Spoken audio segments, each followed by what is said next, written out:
I think that person-to-person interaction in the AI world like this becomes so unique and rare.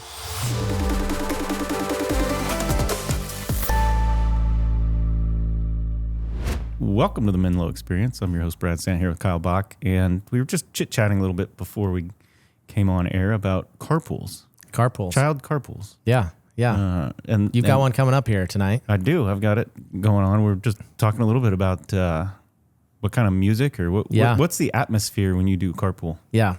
It's very different based on whether we have kids in the car with us or whether it's flying solo with my kids. And I think you were saying something similar, but my favorite is when we're flying solo. Layla's go-to when I pick her up from ballet at the end of the night is she wants all the windows down, the moonroof open, and music blaring. Mm-hmm. Wind in her hair, huh? Oh, yeah. Yep. She's going to be the convertible Jeep driver, of the group, and, just let the music flow. I mean, I just love to listen. Like if there's a group in the car, I just be quiet and I just fly on a wall. I just love to listen to what they're talking about. And what's the topic of the youngest kids these days, of the hip, cool kids? No, I don't know. Language I don't understand. Okay, words that we don't get. I think I'm keeping up, and if I hear 6-7 one more time, that's out. That's old news. Anyways. I know that's gone. I try and tell them that, but they keep talking about it. So yep. Yeah. But I'd love to hear what's on their mind. So hey, speaking of which, I hear you've got a few things. All right. Yeah, we had a meeting this last week as a company, and we had an all hands meeting, and we had an executive meeting before that. And one of the things that was a big topic and seems to be all the rage these days. This last time we met, we talked about AI, but since then, Project Glasswing has come out. Yep. And if people are sleeping on the job right now or sleeping on technology right now, you're missing a lot of things going on in the world of AI. But give us an update. What is Project Glasswing, Brad? Yeah. And you know what? You don't have to sleep for long for it to change. I mean, it's moving rapid pace. But we talked about it the other day, but Project Glasswing is something that Anthropic is starting. Anthropic's the maker of Claude, and they have a new language model called Mythos. And basically, it can hack things unlike humans have really ever been able to do. And so it's finding bugs in operating systems that are 27 years old. And for that matter, pretty much every operating system that exists, it's found bugs and holes and all these things. So, you're talking about an issue that is massive, threatens kind of economies and civilization, power grids, all that sort of stuff. And so Anthropic found this to be so powerful, it basically let it do its thing overnight and told it, try and break out, or it can't break out, and it did anyway. And so it set rules. They set rules for it, and it broke its own rules. Right. It busted out of its own jail, basically. And so now you got Anthropic, who's bringing together, I think, 11 of some of the largest companies, technology companies, Cisco, Microsoft, Google, Amazon, even competitors, if you will, Google and Anthropic, to try and get together to fix all of this stuff before it gets released to the public. So Claude is not releasing it to the public, Anthropic is not releasing the model to the public as of yet, at least. But the thing I think that a lot of people don't understand is China's working on their own language models. Russia's working on their own language models. Other vendors are. And so even as much as they're trying to keep this contained, it's only a matter of time before these types of technologies are running everywhere. So. Yeah. You can't keep the cat in the bag, so to speak. It's already out at this point. When you shared this with the team, you shared that, you're not a doomsdayist, or you're not a fear mongler or anything like that. But you said that this set you back on your heels, and just the more that you've read and studied on this is, really just caused a pause, even for you from a technology standpoint. What is it about this that for you kind of, really takes you back on this? Yeah, I think the reality is that really there's no institutions, laws aren't ready to keep up with the speed of change here. Policymakers aren't ready to keep up. Certainly DC is not ready to keep up with, but even our educational institutions, these are threats to banks. And I made the comment in the meeting, but right behind a lot of this, you've got quantum computing coming out, right? And so a lot of the world's not ready for the AI advancements, but post-quantum computing, so quantum being a different, essentially, type of computer, right? Not to get too detailed on that, but if you think about all the data that goes over the internet today and your banking information, that's all encrypted, right? And today the computers that we have can't exactly break that encryption, at least not in any small sense for something that's somewhat complex. And post-quantum world, or where quantum computing comes out, that can be done in seconds. And so the reality is the tech world can upgrade certain provisions to help be ready for that and so forth. But what I think a lot of people don't understand about their own personal data and data that exist is there's this concept of harvest now, decrypt later. So imagine all your bank records, all your password files, all these other things that are encrypted today that have been stolen in some attack, right? Maybe they can't get unencrypted today. However, in a post-quantum world, all that can be instantly decrypted. Yeah. So that's coming probably 2030, 2035 timeframe. And all of these things are coming at people faster than they're ready to handle. Yeah. We're not built to keep up at that speed. So say I'm a business right now that is, just thinking about this for the first time. What are steps that people should be taking if they're not taking? I mean, even just becoming aware of what, Claude is doing here, but, what its capabilities are. But what are some things that, every business should be doing right now if you're not doing that thing? Yeah, I think some of the base is if you're a business, especially small business, you're probably not spending a lot on technology. You're trying to get by as cheap as you can. Yeah. The FCC actually within the last week banned all foreign-made consumer routers, which are used in a lot of small businesses, consumer equipment, for potential foreign country involvement or malicious behavior. So your IT budget is going to need to exist and probably broaden, right? Yeah. So the challenge I think that a lot of small businesses have is this is just moving so fast to whatever the news was last week or 2 weeks ago, it will be different in 2 weeks. So unless you have somebody in-house that's really prepared to deal with this, I would certainly start lining up partnerships or exploring what those partnerships could be to help you, manage this as things are changing. Yeah. I mean, you mentioned Cisco earlier, but it's one of the questions we get asked a lot when we go out to our different schools and things like that, or maybe even a potential new school. And, they're like, hey, you're using, some of the most expensive hardware that's on the market because it's an enterprise grade solution hardware. Okay. You can go out and get lots of cheaper hardware out there, and we could list off all those brands, but some of those may be getting blocked here as well coming in the future. But as we, one of the reasons we use Cisco is Cisco's on that short list of the companies that's being allowed to patch all of their vulnerabilities, right? And so I shared that with a school that we've been working with here recently who was just asking us why we're using Cisco. And, there's a great one-page article on that Anthropic released, right, as a result of just this Project Glasswing, including Cisco on there. And so if I'm a school, I mean, it's a similar situation. The schools don't, oftentimes they're looking for the cheapest route, but the cheapest route might be the most vulnerable. And to your point, even if it's not a vulnerability that's today, if you're in that harvest now silo or bucket that's being attacked today, that's could be a 3-year problem, or 2029, I think is when Google moved it up to, their forecast of being around 2029. 2029. Yeah. So that's 3 years away that quantum computing is on the horizon. And, and I think to your point, one of the things was, we said that you can't put the cat back in the bag, but I was talking with my wife about that too when when I was sharing some of this over dinner, and she was saying, we just need to, shut it all down. And the challenge of that is, to your point, it's, the United States isn't the only one that's working on, this, right? So even if as a country we decided to say we're shutting it all down,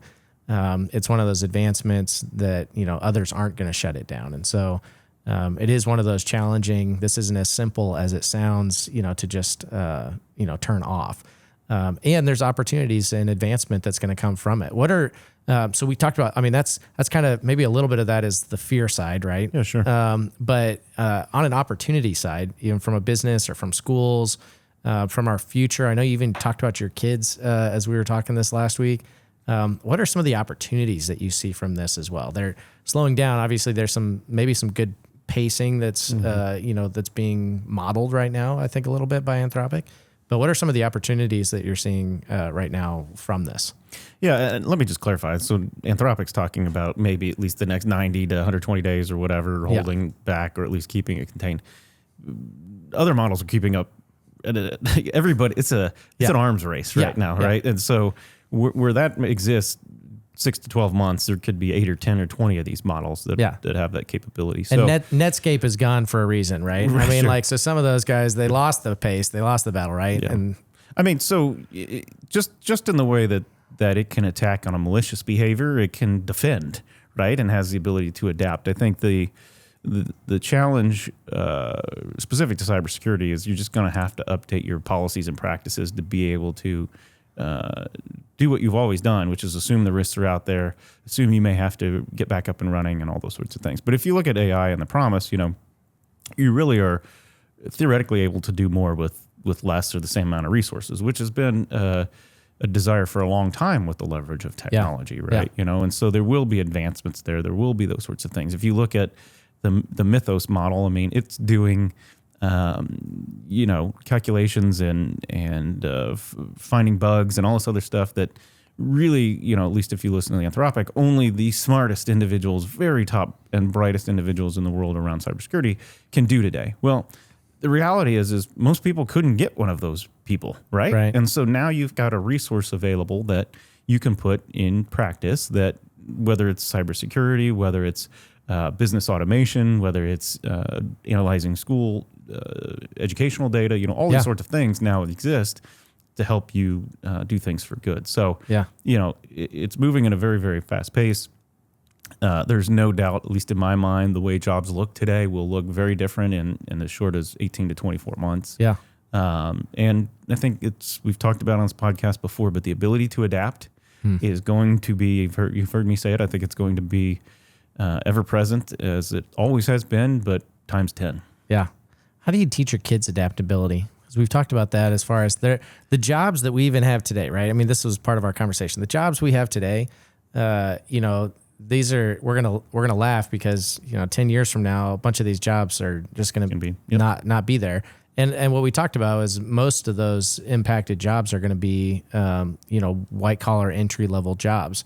And so, which is going to create a crunch on coming out of college and young adults and things like that. So how do we create, that flexibility, adaptability in our kids that, and college might even be a question mark, right? Like, and colleges are going to have to pivot and adjust here. Otherwise they're going to miss the game as well. So when you think about, how you teach that adaptability and flexibility to your kids, and my kids are high school and below, how do you teach that to your kids?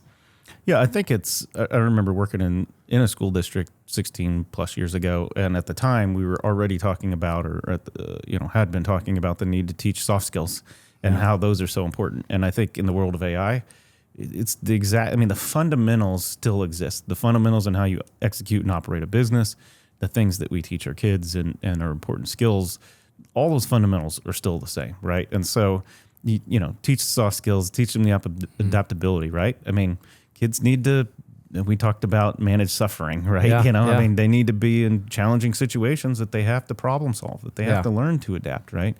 As much as we want to raise them and take care of them and put them in a pristine environment, my opinion at least, is it's just not healthy in the long run. It doesn't give them the life skills that they're going to need. And in education for a long time, you talked about, the jobs that are here, when your kids are in elementary school or whatever, probably going to look a lot different or may not be there. I think the difference is that there may be 4 or 5 cycles to that by the time they get to out of school now, right? I mean, so you're talking about a 12-year run or whatever, maybe from elementary to graduating college if you go that route. You may have had 1 or 2 kind of cycles of some job change. I think it's very predictable to have 4 or 5 at least in that period of time. When you think about that, jobs today that are kind of on, this is predicting the future, and that's 100% accurate all of the time, 100% of the time, right? So when you think about predicting the future, and you're a power user, right? You don't call it Claude anymore. It's got a different nickname, right? And so when you're working with Claudia, this is, what are the industries that when you see the capabilities and when you see the development that you've even been a part of and building out different tools for us.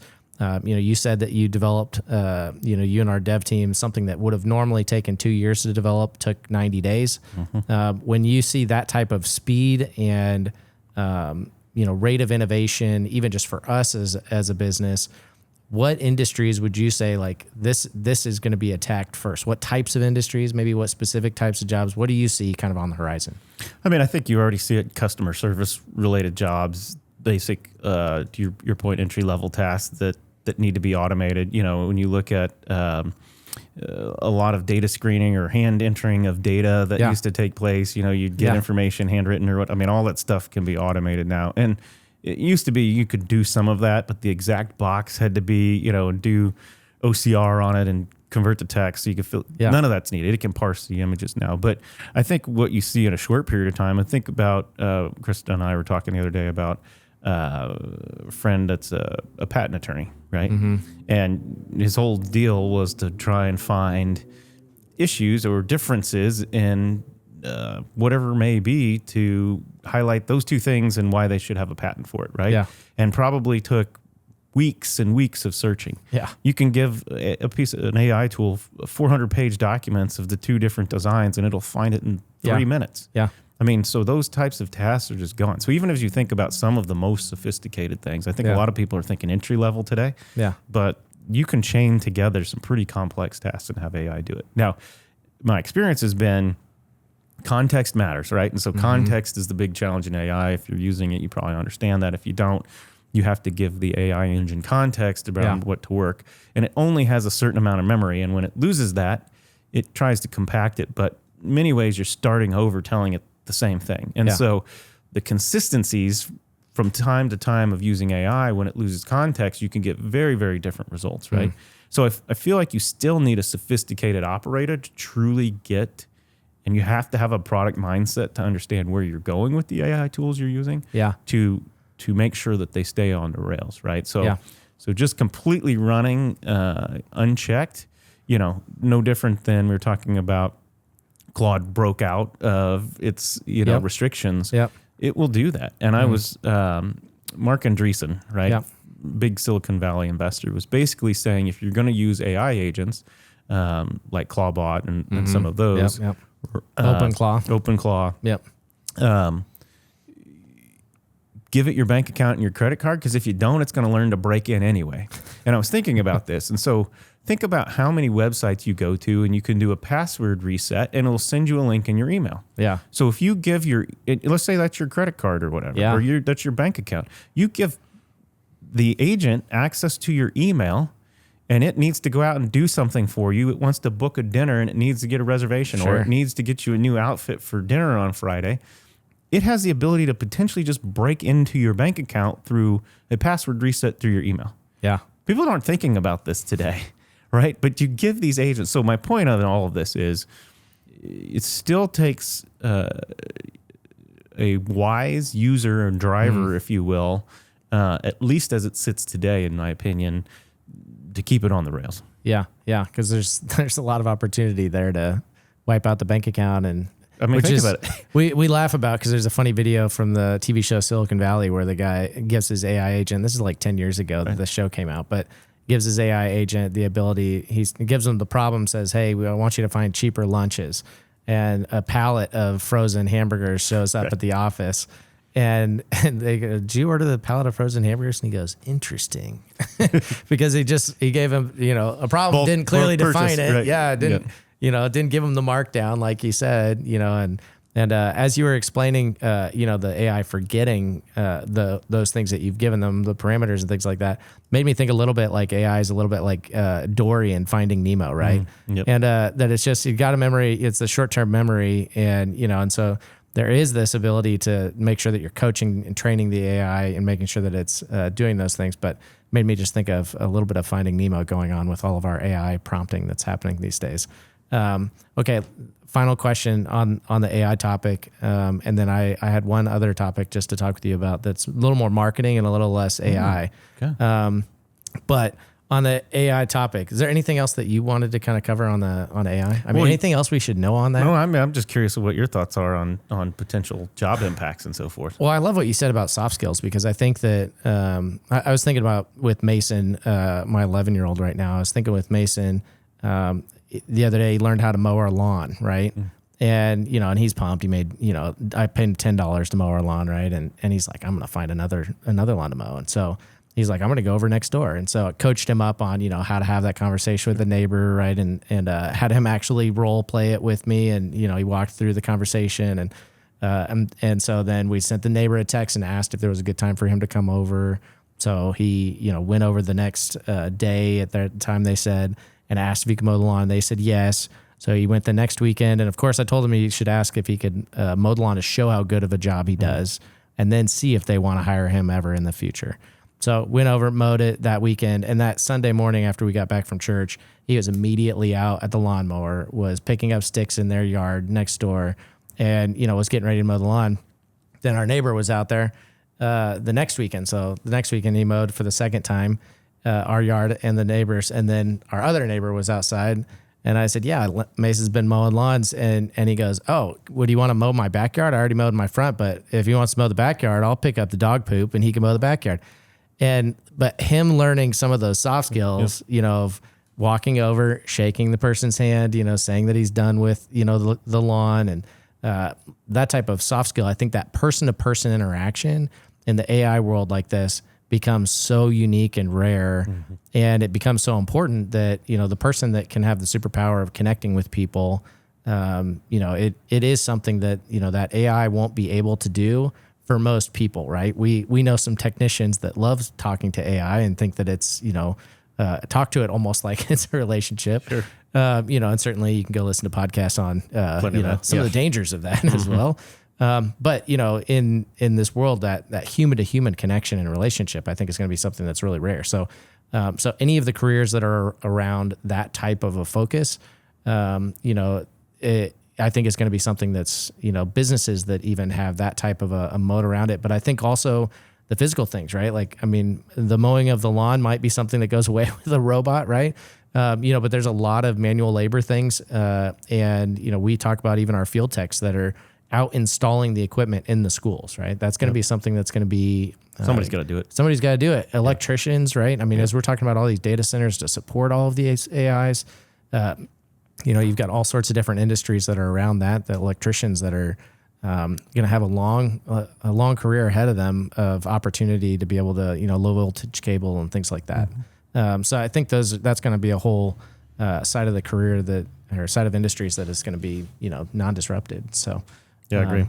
I did see an interesting stat, I think it was last week, but they did some analysis, I think it was of OpenAI's usage. And right now, I think in that study, I may be misquoting, it was in the 20s, but I think it was 22% of the usage was business related, and the rest being personal use of AI. And so according to what the study was, is that gap is widening. So in terms of more people using it just for personal use as opposed to leveraging it for business or professional use. And I think that's just interesting because at some point along the lines, those that understand as a business how to capitalize on this, and I was meeting with my mentor this morning, and he mentioned it as an upcoming disruption. I said the disruption is already here. Yeah. So the people, the businesses, the schools, the partners, whatever, that understand how to leverage that and really push it forward, and have those soft skills to layer on, and have the ability to kind of command it to do what they want, or know how to drive the car, are going to be way ahead. So you had one more question. I wanted to make sure we got to that. Hey, my only question, I was going towards a little bit of a marketing spin. So we're flipping out of the AI world right now. Okay. So put on the different hat.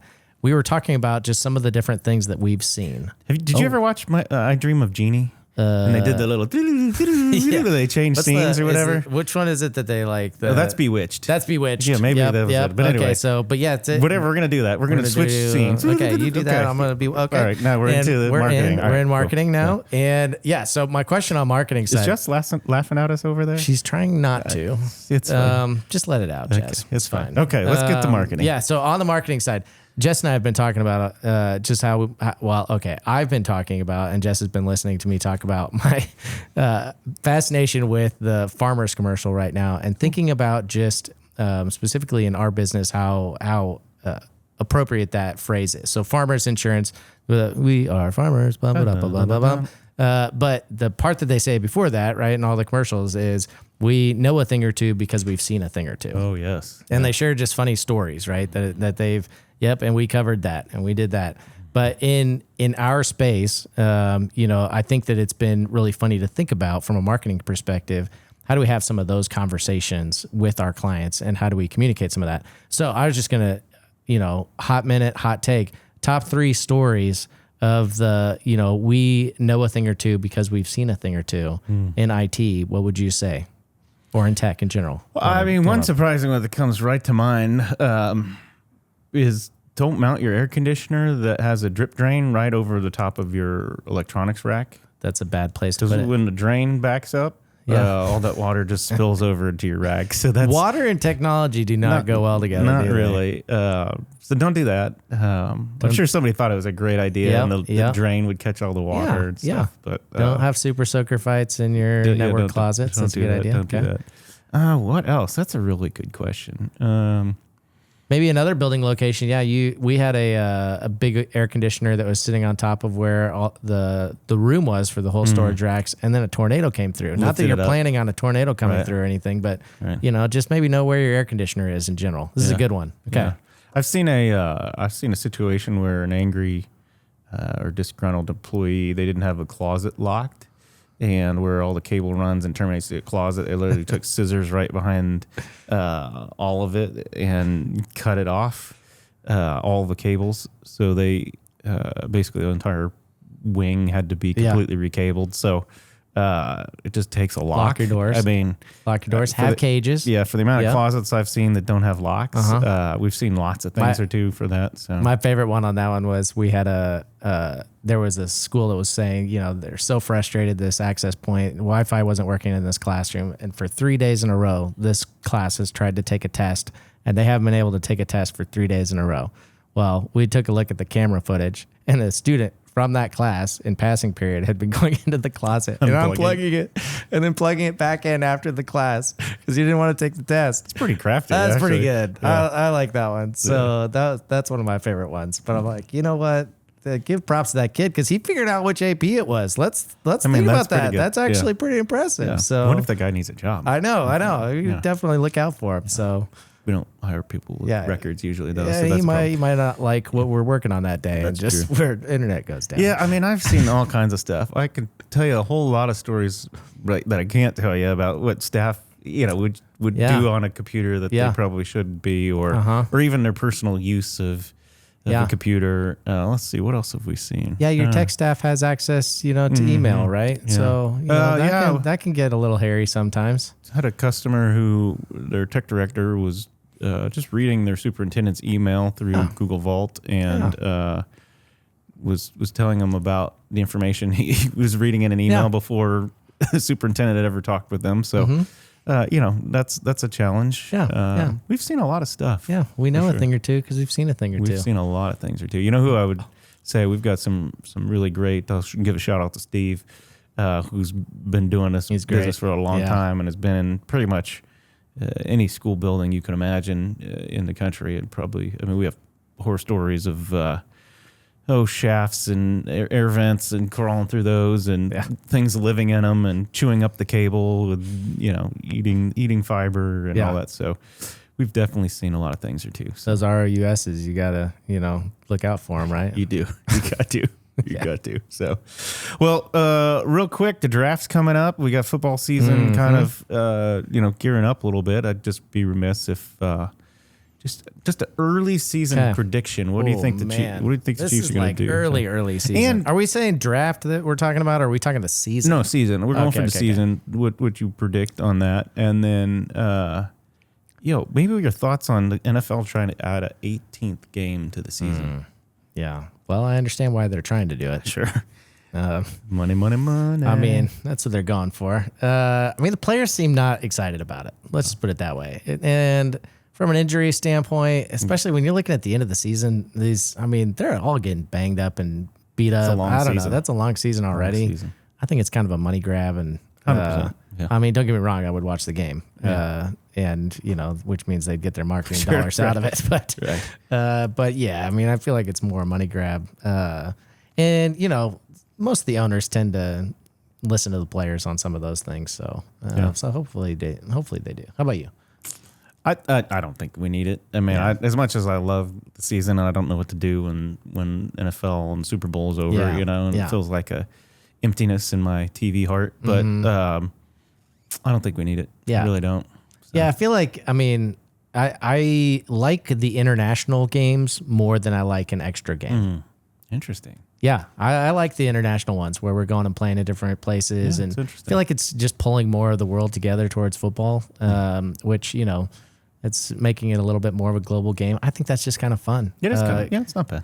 So I think that's fun. I would rather do those instead of, adding to the season on that. Yeah, it's good. I like that. All right, let's wrap up. Yeah. Prediction, 17-game season. Oh, gosh.